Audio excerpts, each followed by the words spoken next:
budget people, and welcome back to my channel. I'm She's on a Budget, and today we are back for another video. As you can hear, my voice is still not 100%. I lost my voice just over a week ago and it came back a few days later, but it hasn't really been the same, and I've had this horrendous cough in the evenings. No, it isn't the coronavirus. Don't worry, I'm not contagious or anything like that in that way. I think it is something that I'm battling, but yeah, it's still with me. So yeah, my voice isn't back to normal. So if it's a bit croaky, I'm sorry. I haven't just woken up. As you may have seen from the title, I'm not loving this month's budget at all. So I'm not liking the way that I'm budgeting. I'm not liking the way that I'm actually checking in with you guys. I don't feel as accountable as I have been in the last couple of months with my budget. I'm just going to look at my transaction log for my emergency fund. We had a few unexpected situations. So this is another emergency fund transaction that came out on the 13th. And it was the second canoe comp.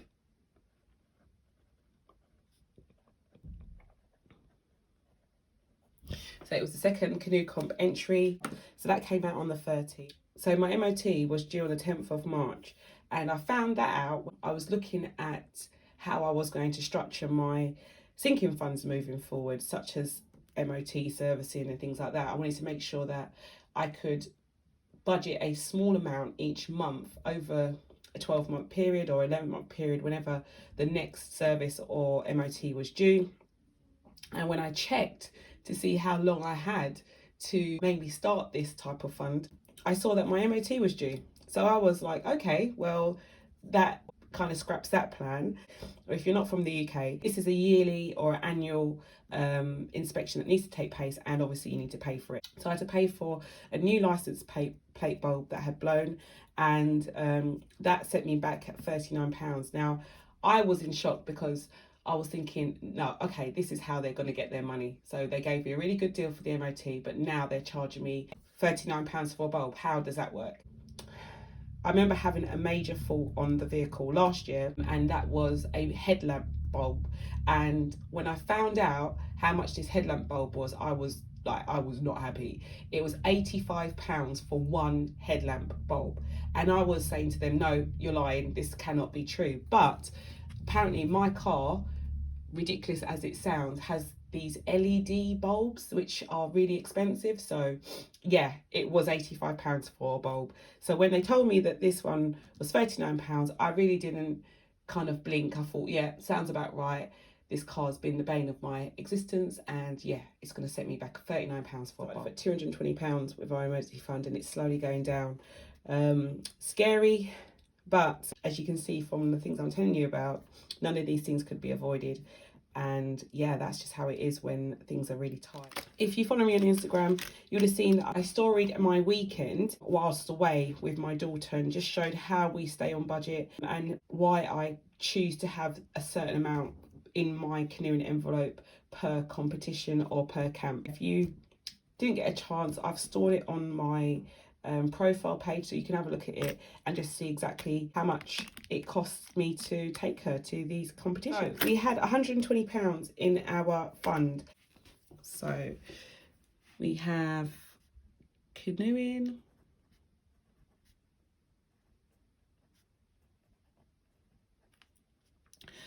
and this was last weekend, the 7th to the 8th. Okay, so we had £39 for the hotel or apartment. That's where we stayed. Petrol was £40.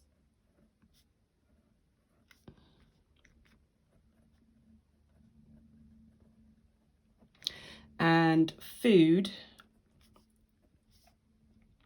was £19.21. although we were down at Nottingham for 2 nights, or 2 days should I say, we left home early Saturday morning and drove up so we didn't have to spend 2 nights in a hotel. So we left early Saturday morning. She trained for the whole day, and then we stayed in the apartment for one night. She trains the whole of Sunday, and then we drove back home. So yeah, it cuts down on the hotel costs if you drive up the morning of the camp. It's not ideal because obviously she's a bit tired, or she's more tired than she would be if she'd stayed closer to the course. But in this situation, or in this current situation that we're in, we kind of just grin and bear it, especially as it was just for a camp anyway. It wasn't for a competition. The way we work out the food situation when we're away is that we usually do a little shop at Aldi just to take a few things up, like pastries for breakfast. Sometimes we take things from home as well, and just noodles and pasta or things like that that she can quickly heat up and eat for lunch or dinner. And then we usually get a hot meal, or we get a meal deal at the local Morrison's, which is not too far from the course. So we managed to keep the food budget quite low. So yeah, £19 for 2 people for 2 days, I think is really, really good. We had £120 in that envelope, and we are down to 20, 21, 20, 40, 60, 70, 2, 4, 6, 8, 9, 21, 79, which is bang on. Yeah, that's exactly what should be in there. Okay, so we're going to do a check-in. I won't say it's a weekly check-in because, as you can see, we're on the 15th, and within 11 days I'm going to be getting paid. So I'll just say this is the check-in between the 6th until the 14th. Okay, so food. Let's start with food. Okay, so with food, I've put all of my purchases from my food envelopes in red this week, just so I can see clearly which transactions I'm actually checking in for in this check-in. So we can see from the 5th till around about the 12th, we didn't really spend any money. The first time I went out to the shops was around about the 12th, which was obviously a few days ago. And then I made a big food purchase the next day, which brought me down to 51.35. The interesting thing about that shop is when I went out on Friday, I was thinking to myself, okay, yeah, I've heard of a lot of scary situations in the news. As you probably all know, a lot of people are panic buying at the moment. And I just thought to myself, okay, let's just go, let's see what's out there. And when I went into the supermarket, there was nothing there. There was no bread, there was no pasta, there was no rice, none of the things that I use on a weekly basis. Luckily, my mum had already been to the Asian shop for me and bought up a load of beans and pulses. So I wasn't worried about the canned bean aisle being empty. I was more worried about like the starch or the carbs that I was going to put with those meals. But again, I just thought to myself, okay, well, there's nothing here. I'll have to come back tomorrow.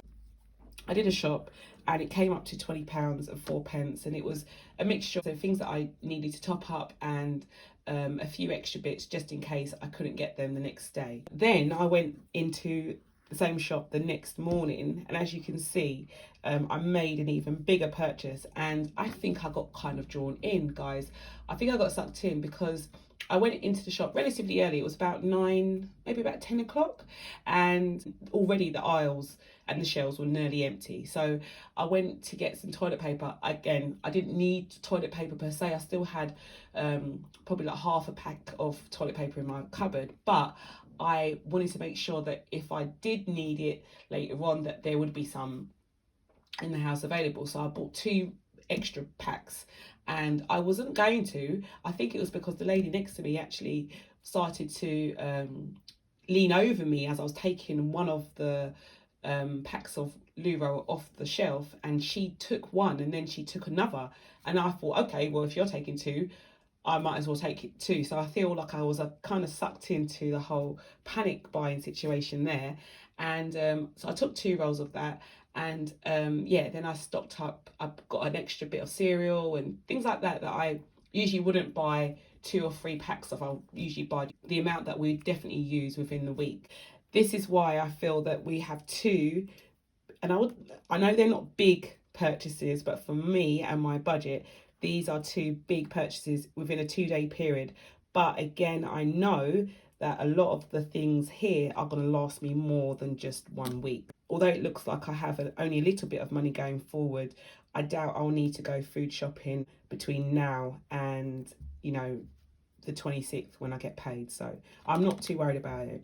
But let's just add up anyway how much I've actually spent over this last week. So we had 76.86 minus 21.27. So I've spent £55. You can see 55.59 on food.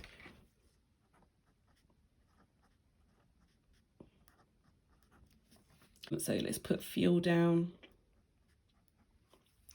So we had £120 at the beginning of the week, or 130 should I say, and we're down to 70. So we've spent £60 so far.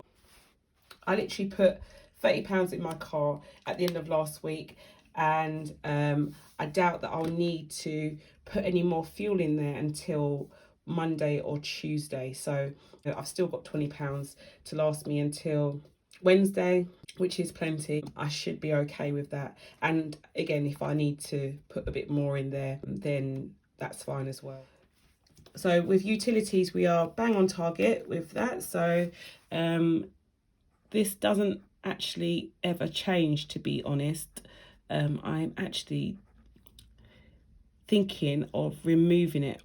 Yeah, so I'm actually thinking of removing utilities from the weekly check-in, just because it's so consistent now. When I first started having a prepayment key, it was a bit of a touch and go situation. I wasn't sure exactly how much I needed to put on there in order to sustain us for the month or a week. So now that I can see it's definitely about £20 a week, and I don't need to check in as much as I thought I would, I may actually take it out of the weekly check-in and maybe put another cash envelope in there, but we'll see. Okay, so let's check these envelopes. So we've got food, we should have 21.27. So for my food I've got 220, so 50, 91, 25,